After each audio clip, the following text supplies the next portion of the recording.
Hello everybody, today I'd like to rank and review all 4 Wishmaster movies from best to worst. Why best to worst? Well, it's easier to talk about them chronologically. The first Wishmaster came out in 1997, and while it didn't get it didn't set the world on fire, it was a modest success both at the box office and amongst horror fans. Critics were less kind, but fuck 'em. Wishmaster follows Alex, an appraiser who fumbles around with the wrong mysterious gem and inadvertently sets loose an evil djinn. She's also a high school basketball coach, seemingly just so she can show off her abilities in logic, I guess? I don't know, man. It was the fucking 90s. The djinn is collecting souls, you see, and the most important one belongs to Alex, who gets 3 wishes, and on the 3rd wish, the djinn will be able to unleash a demonic horde upon the world. Now let's get right to the point here. There's one major element that makes Wishmaster work, and it isn't Andrew Divoff, even though he is an absolute fucking god king at playing the djinn. Spare me, child. Now, the real star here is the effects work by director Robert Kurtzman and his team.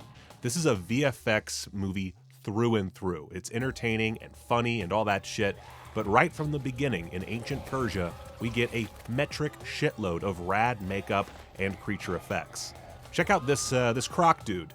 That's not necessary, but it's in there. And why? Because it's cool. Beyond the effects, there's plenty to enjoy about the first Wishmaster. The score by Harry Manfredini is borderline iconic. Check out the end of the opening monologue for proof. Fear one thing only in all that is. Fear the djinn.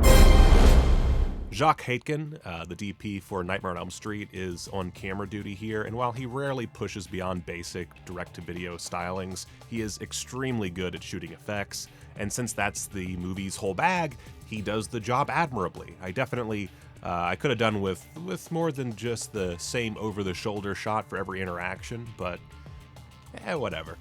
By the by, I was looking up the box office and saw that the critical reception was negative. That's not too surprising, but I took offense at Peter Stack's review for the San Francisco Chronicle. He called it an extravaganza of bad special effects and worse acting. That's some high-level bullshit. Tammy Lauren is fine as Alex, and as mentioned, Andrew Divoff, fuckity serves. And to call all of these practical effects bad? Yeesh. Yeesh, my man. What's bad is that take. Sure, some of them, like Kane Hodder's shattering performance, can look a little dodgy, but for 1997, come on. Look at Vern Troyer's little baby djinn. Gander in amazement at that crocodile person. Come on! That which is eternal cannot die. But if it's any consolation, sweet Alex, that hurt like hell. Part 2, meanwhile, is a decent decline in quality from Part 1 and gives you an idea of how blech we're gonna get with this franchise. I'm the one that asked the questions here, not you! This one does complicate things morally by having our protagonist, Morgana, be a thief and really a murderer who, during a botched museum robbery, obtains the mysterious gem. The Djinn Gem. There's something there. Her beau is sadly killed during the robbery, getting the obligatory Bebe Djinn death from the first film. It's okay, though. She has a backup in the form of Gregory, a professional sexy priest. Together they must face the djinn. Yada yada yada, people die, etc. The big twist here is that the djinn spends a healthy portion of the film in prison, where he meets a friendly Russian and a whole host of baddies who will help him collect the 1,001 souls he needs to enact his world-ending plans. When did he start needing all those souls? No idea. Must have happened between movies. I don't know. This could get a little depressing in here, couldn't it? Now, the good news is that this is a profoundly silly film. Robert Lizardo wants his lawyer to fuck himself to death, and boy howdy, is that wish granted. This campiness is very much the strong suit here, because the special effects sure ain't it. The movies will get far worse in that regard, but it's very apparent that we're not dealing with a special effects director. Nightmare on Elm Street 2's Jack Shoulder does a good enough job for the most part, but it's definitely not his strongest sequel. One of my big gripes comes early on when the thief boyfriend wishes that he was never born. By the logic of the previous film, this would mean that he disappears from existence and the djinn isn't freed from the stone. In fact, there's a few weird wishes here. Shortly after that scene, a cop says freeze and the djinn freezes him to death. Like, come on, it all feels a little lazy compared to the classic setups and payoffs in the first film. Fulfill the prophecy. My other big gripe is the god-awful casino set. Look, I know I'm spoiled by living in Las Vegas, but at least use some darkness to help hide the fact that you're on a shitty set. The mind boggles at some of these visual decisions. Now I know what you're thinking. Michael, why did you change shirts? It's a different day, don't worry about it, this is how YouTube videos are made. But the other thing you're thinking is, man, you really just hate Wishmaster 2. You're really giving it all the drubbings, and I gotta say, Wishmaster 2, not that bad. It is a perfectly fine movie. And then there's our next one. And oh fuck, it's a twist in the narrative. At number 3, and second worst of the franchise, it's Wishmaster 4, The Prophecy Fulfilled. And hey, you know what? I was worried about this one. Not only was it following up on the third entry, which we'll get to, but the opening credits on this bad boy make it look like an episode of Are You Afraid of the Dark? Like, I was mortified at what I was getting myself into. And hey, it's pretty not great. I'll bet you wish you could kick the shit out of me right here, don't you?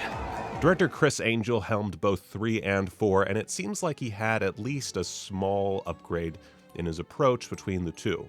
Neither is what I would qualify as particularly good, but there is a campy bullshittery to Prophecy Fulfilled that helps it stand out as a legitimately fun viewing experience. For the most part. If you were curious, you don't need to watch these two in order. Wishmaster 4 tells a new story about Lisa, a woman whose beau Sam was in a motorcycle accident which left him handicapped. And no, we don't get a cool motorcycle stunt, a la Spetters. Sam can't fuck no more, so he's developed a grudge against not only himself and Lisa, but also their lawyer, Verdell. And fair enough, not only is Verdell angling to get in her pants, he's also been killed by an evil djinn and used as the damn thing's skin suit. Lawyers, am I right? Now the good news here is that we actually get some okay djinn action thanks in large part to Battlestar Galactica's very own Michael Trucco as Verdell. If I had to guess, he was doing his best take on Patrick Bateman. He really seems to relish playing an evil demon thing, and while he's no Andrew Divoff, who is, he rolls a high enough charisma check to get by, and it's too bad he's not in the djinn suit, which is reserved for one of the worst recasting choices I've ever seen, John Novak. I can grant you anything you desire, anything you can imagine. It's not that Novak is a bad actor, I'm sure he's great, but his style simply doesn't work for replacing one of the greatest voices in B-grade horror history. Oh, don't you want to hit me, Sam? Yeah, I think you do. Sam is the fucking worst, but I'll give the melodrama this. It's a pretty entertaining, borderline The Room kind of awkward. Wouldn't want to be a third wheel, or fourth, fifth, sixth, and seventh for all that matter. I also love that the midpoint is the third wish finally being granted, and appreciate the conundrum it presents the djinn. That's a fun storytelling choice that almost made me forget the near-complete lack of sick-ass wishes. We get one gory wish and some discount Freddy Krueger moments. Unfortunately, it misses out on style points, usually taking the easy way out. For example, this bartender wishes to be a pimple on a stripper's ass, and we don't even get a makeup effect for it. Like, slather the guy in some cream cheese, come on. Brother, I'd sell my soul just to be a pimple on her ass. Really? It's too fucking silly to hate this thing. Unlike Wishmaster 3. Sweet merciful fucking tits, what a chore.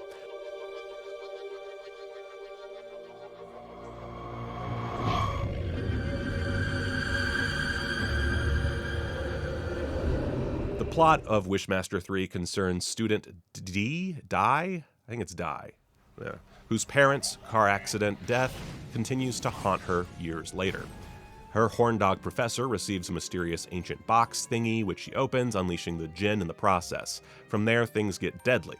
And boring. Deadly boring. Guys, this thing has a studying montage. In fact, more screen time is spent on characters studying than actual djinn action.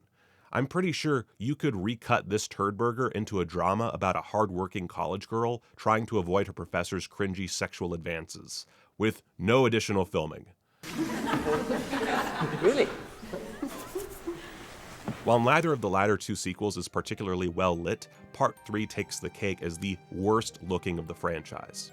The djinn suit is pretty fucking rad, but the aforementioned lighting makes it look like a mask you'd buy at Spencer's Gifts on November 1st. And oh boy, if the lighting doesn't kill it, the acting sure as fuck will. Andrew Divoff was a treasure, but surely there was a better replacement than this John Novak guy. Come now, Professor. You reek of loneliness from your empty porn. Fortunately, we once again get a separate actor to play the djinn's human form, this time Jason Connery, whose Professor Joel Barish, whatever, who cares, is at least less irritating to listen to. He's got a bland British thing going on that's not exactly enthralling, but he does what he can with the material. I'm also not sure what the fuck is up with the chase music in this thing.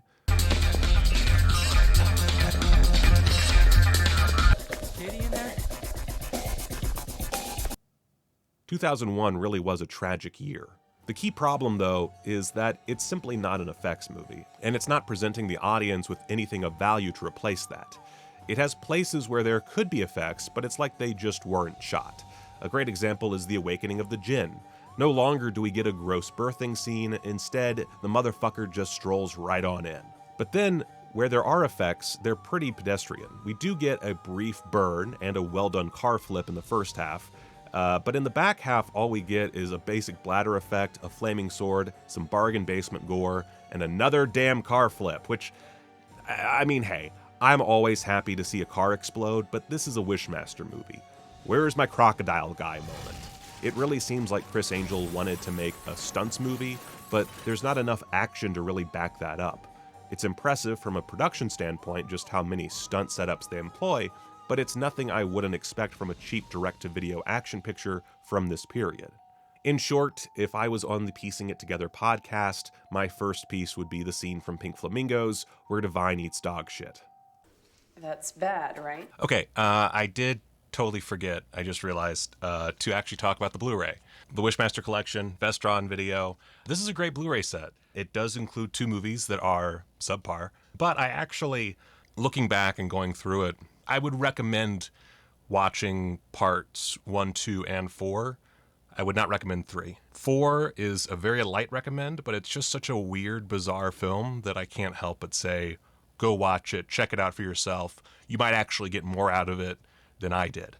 As far as special features go, the first film is jam-packed with primarily old featurettes, which is no surprise, and then includes a behind-the-scenes footage compilation. Now, I didn't get to listen to any of the commentaries on these discs, but I did start listening to one of the commentaries on Wishmaster 4. It seemed like a jovial one, but I can say for certain that this release is worth it just to own the complete set and, of course, to have those commentaries. There are commentaries for every single movie, which is kind of surprising that Wishmaster 3 and 4 have commentaries, especially Part 4 has 2 commentaries. So if you want to know all about the making of these films, check out the Vestron video release of Wishmaster. It is definitely worthwhile, even if some of the films are less so. And with that being said, ladies and gentlemen, go watch a movie. It's gonna take me some time to give you all that is mine. I'm looking ultra fine from your view from behind. It's gonna take me some time to give you all that is mine. I'm looking ultra fine from your view from behind. As my phone, working play out. You got what's coming, you gonna shout. Sit right down, boy, hands in a cup.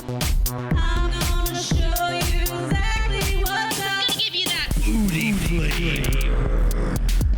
You're loving my booty flavor. Straight seven. Booty flavor. get that from one of your textbooks? Let's go.